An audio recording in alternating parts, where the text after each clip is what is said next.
The room smelled like expensive cologne and fresh flowers. I noticed that the moment my son-in-law's family walked through the restaurant door, the kind of smell that belongs to people who never have to check the price on a menu. I was already seated at the far end of the table, the spot my daughter had quietly suggested I take when we arrived 30 minutes early.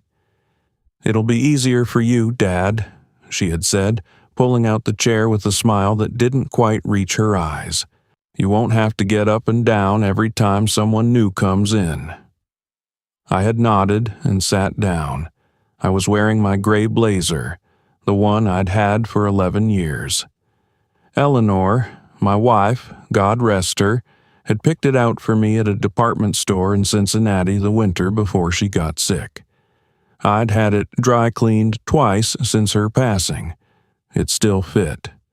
I kept it for occasions like this. My daughter, Christine, was 31 years old and the most beautiful thing I had ever helped make. She had her mother's eyes and her mother's laugh, and unfortunately, some of her mother's talent for pretending everything was fine when it wasn't. She'd been with Marcus for 2 years. Tonight was the first time our families were meeting face to face. The official engagement dinner at Hargrove's, a restaurant in downtown Columbus, where the bread basket alone probably cost more than my electric bill. Marcus was a good-looking young man, 34, worked in finance, the kind of firm that had a floor-to-ceiling view of the city skyline. I had looked him up when Christine first told me about him, not because I was suspicious, because I was her father, and that's what fathers do. His parents, Richard and Lorraine Beckett, owned a real estate development company that had put up half the new construction on the east side of the city over the last decade. I knew the name. Most people in Columbus knew the name, whether they realized it or not. Christine had mentioned this to me in the car on the way over. "Marcus's family is very successful, Dad.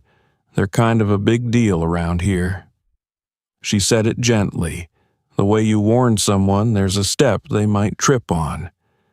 Just, be yourself. Don't try too hard. I had looked out the passenger window at the city going by and said, "When have I ever tried too hard?" She hadn't answered that. Richard Beckett arrived first, shaking hands with the kind of grip that announces itself. He was tall, silver-haired, wore a watch I recognized from a catalog I'd once flipped through in a waiting room. Lorraine was elegant. A cream-colored blouse, pearls, the posture of a woman who had attended 1,000 dinners exactly like this one. Marcus followed them in, and Christine stood up immediately, her whole face lighting up in a way that made my chest feel full and hollow at the same time, the way it does when your child is happy in a life that doesn't need you in it the same way anymore. "Mom, Dad, this is Christine," Marcus said, his hand warm at her back. "And this," he looked down the table toward me, "is her father." I stood. Richard Beckett extended his hand across the table. "Richard," he said. "Thomas," I said. "Thomas." He nodded once, the way men do when they're filing a name away. "What do you do, Thomas?" Before I could answer, Christine laughed, a quick, bright sound, and said, "Oh, Dad's retired. Well, sort of." She glanced at me with a look I had seen before, the look that meant, "Please don't go into details." "He does odd jobs, handiwork mostly, fixes things. You know the type." Richard Beckett smiled politely. "Self-sufficient man," he said, which was a gracious thing to say and meant absolutely nothing. Lorraine smiled too, but she was looking at me differently than her husband was. There was something in her expression I couldn't read yet. A slight pause, the way a person looks when a word is on the tip of their tongue. I sat back down. "Handyman, huh?" said Marcus's younger brother, who had introduced himself as Cole and had been on his phone since he arrived. He said it without looking up. Not cruel, just careless. The way young people sometimes are when they don't think the person they're speaking about can hear them from 12 inches away. He's actually really good at it, Christine said, and I appreciated that she said it, even if the way she said it reminded me of the way you defend a car that keeps breaking down. You love it. You just can't brag about it. The menus came. Conversation moved the way it does at these things, in wide, safe circles. Marcus talked about a project his firm was working on. Richard talked about a new development they were breaking ground on in the spring. Lorraine asked Christine about the wedding timeline. I ate my bread and listened. At some point, the subject of the venue came up. Christine mentioned they were looking at a property north of the city near Westerville. Richard said he knew the owner. Of course he did. Thomas, Marcus said, turning to me with the genuine warmth of a young man who was raised right, even if his brother hadn't been. What do you think? Christine says you know the area pretty well. I grew up about 20 minutes from there, I said. Good land up that way, solid ground. Richard chuckled pleasantly. A man who knows his land. That's something. He really does, Christine said, and I could hear her trying. She was trying, and I loved her for it. And I also heard underneath the trying a quiet apology she didn't know she was making. Dad can fix pretty much anything. Plumbing, electrical, you name it. He redid our whole kitchen when I was in high school. Saved us a fortune. That's impressive, Lorraine said. It's nothing fancy, Christine added quickly, but you know, practical. She smiled. He's our family handyman. We'd be lost without him. The table received this pleasantly. Cole was back on his phone. Richard picked up the conversation about the venue again. I drank my water. Practical. That was the word she had used. Not for the first time, and it was never meant to wound. But it found the same place every time. Eleanor had never done that. Eleanor used to tell people I built things. She would say, "My husband builds things," and the way she said it made strangers lean forward slightly, wanting to hear more. I don't know if she knew she did it. I think she just saw me clearly, the way long marriages sometimes allow. She had been gone for 4 years. Christine had taken it hard. We both had. But grief has a way of reshaping things. Relationships, silences, the distance between people who used to stand close together. I hadn't complained. That was not something I did. Lorraine Beckett was still looking at me. I noticed it the second time when the entrees arrived. A quiet, steady attention that wasn't rude. It was more like recognition reaching for itself. Fingers almost closing around something just out of reach. "Thomas," she said during a lull in conversation, "forgive me, but have we met before?" I looked at her. "I don't believe so. I'm sorry," she said, shaking her head lightly. "You look very familiar to me. I have a terrible habit of thinking I know people." She laughed softly. "It's a common face," I said. Richard glanced at his wife with mild amusement. "She does this. Has a memory for faces. Drives me crazy." "It'll come to me," Lorraine said and picked up her fork.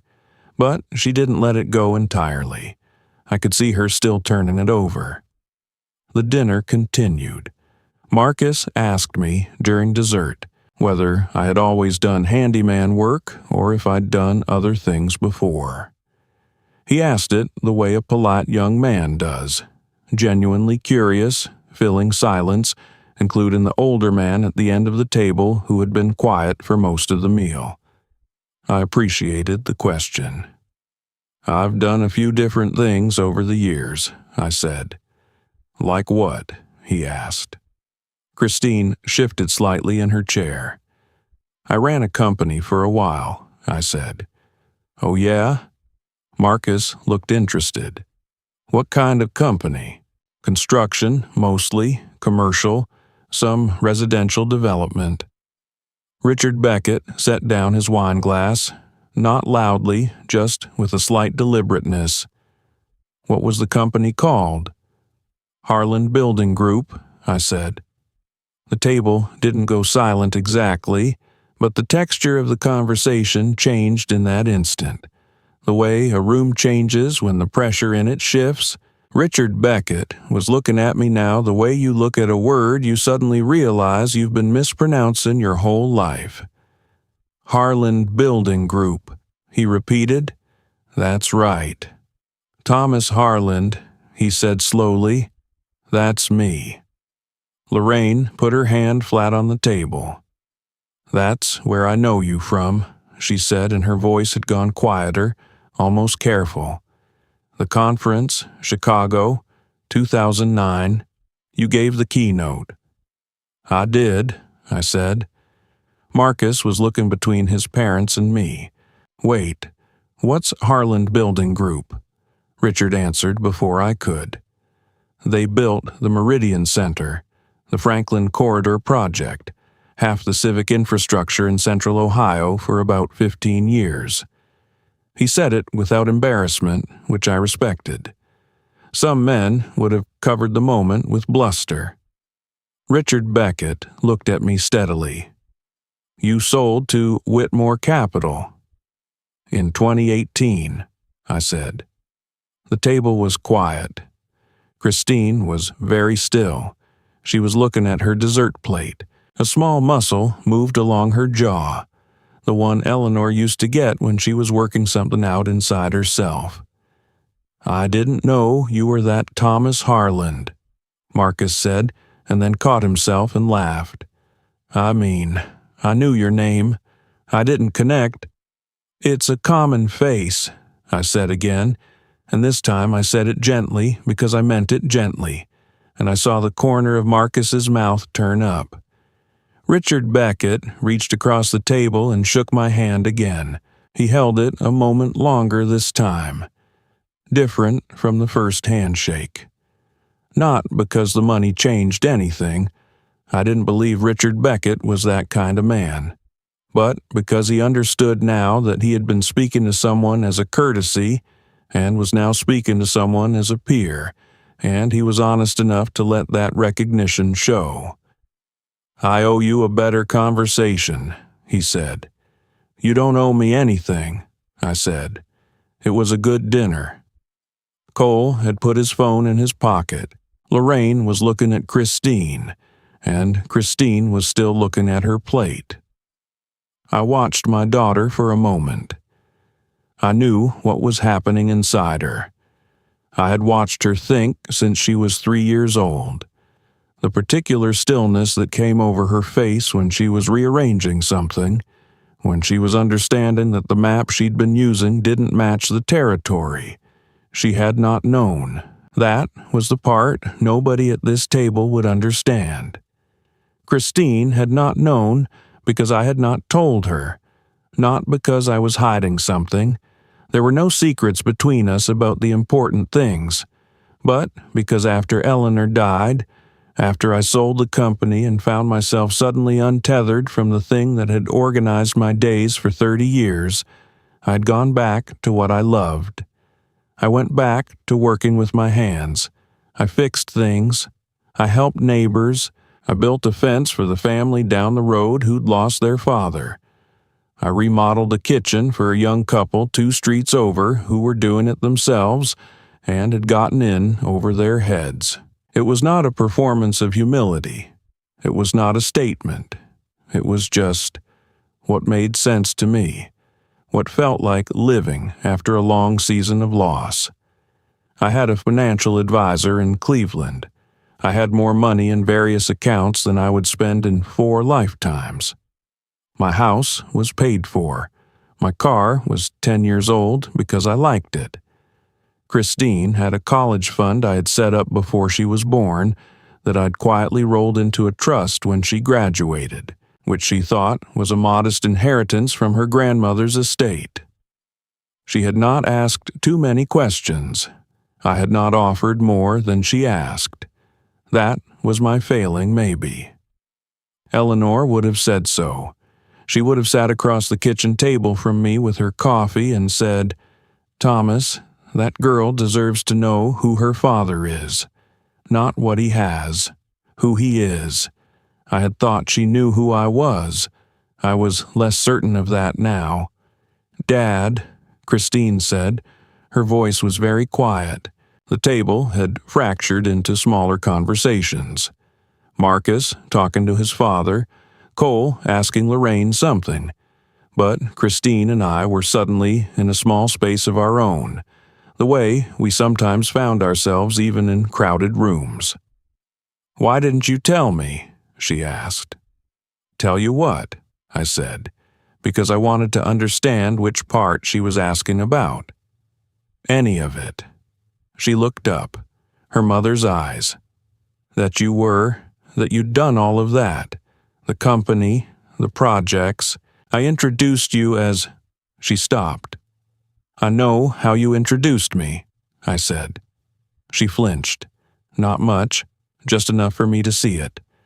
"I'm not angry," I said, because I needed her to know that first. "I want you to understand that. I'm not angry with you."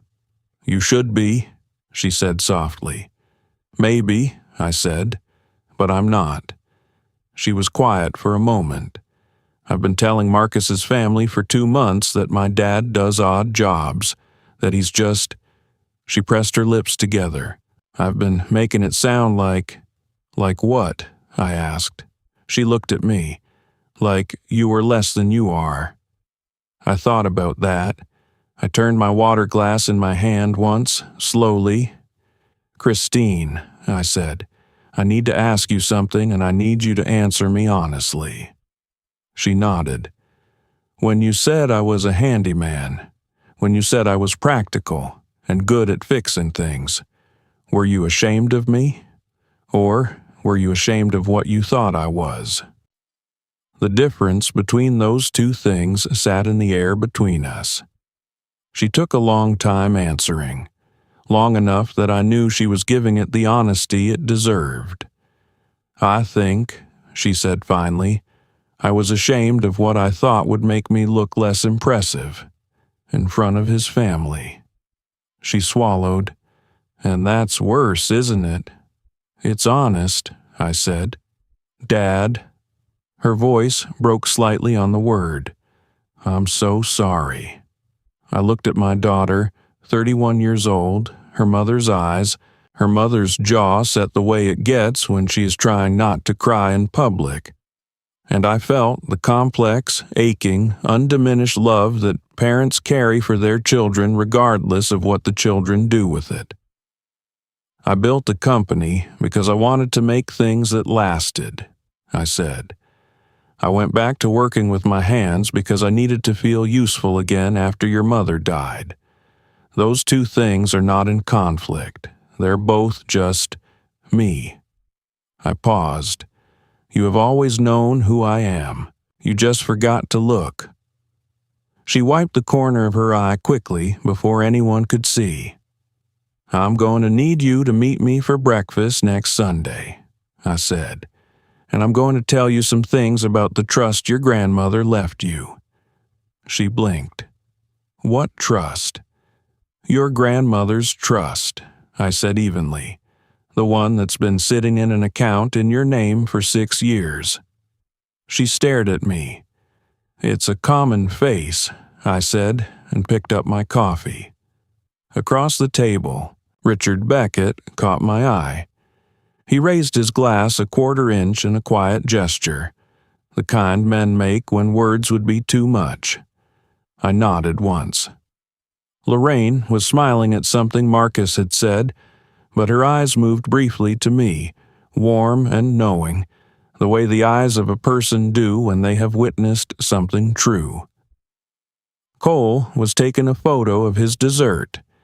Some things do not change, but some things do, and the moment they change, you can either pretend you don't feel the shift beneath your feet, or you can stand still and let it settle, and trust that the ground is still there, solid as it always was, built to last.